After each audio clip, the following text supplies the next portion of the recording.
Bonjour et bienvenue dans l'édito de Camille. L'édito de Camille, c'est chaque jour un point sur les actualités publiées sur le site d'Info Chrétienne. Aujourd'hui, mercredi 7 avril, nous allons parler de servir Dieu. Nous allons nous intéresser à un projet de film sur la foi produit par l'acteur hollywoodien Mark Wahlberg, avant d'évoquer la sortie d'un nouvel album de Justin Bieber. Nous nous tournerons ensuite vers l'Iran, un pays où les chrétiens sont victimes de persécutions. Pour finir avec l'Observatoire de la laïcité qui tire sa révérence 8 ans après sa création.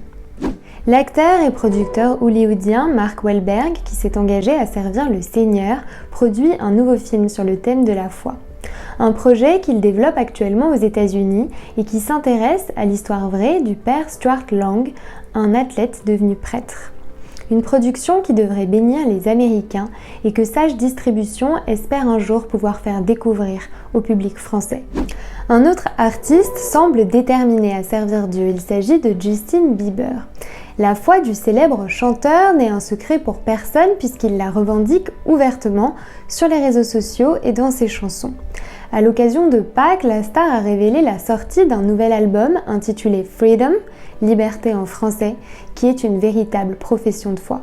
En tant que chrétiens, nous sommes tous appelés à servir Dieu, que l'on soit une star hollywoodienne ou une personne lambda.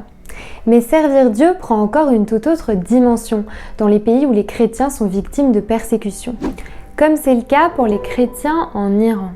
Découvrez sur le site d'Info Chrétienne le témoignage de Mansour Borji, directeur exécutif d'Article 18, une organisation dédiée à la protection et à la promotion de la liberté religieuse en Iran. Il témoigne de la torture blanche dont sont victimes les chrétiens dans les prisons iraniennes. Il s'agit d'une forme de torture psychologique brutale qui consiste à isoler complètement le détenu et à le priver de ses sens. Des actualités qui doivent nous encourager à servir Dieu dans les petites choses comme dans les grandes choses, ainsi qu'à prier pour nos frères et sœurs qui servent Dieu au péril de leur vie, de leur santé mentale et physique. Le gouvernement a annoncé la fin de l'Observatoire de la laïcité dont Jean-Louis Bianco était le président depuis sa création en 2013.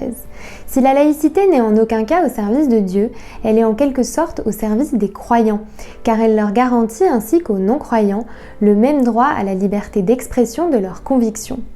Le travail effectué ces 8 dernières années par l'Observatoire a par ailleurs été salué par de nombreux acteurs de terrain, dont le Conseil national des évangéliques de France. Ce sera tout pour aujourd'hui. Si cette vidéo vous a plu, n'hésitez pas à la liker, à la partager ou à nous le dire en commentaire. Je vous souhaite une très bonne soirée, soyez bénis.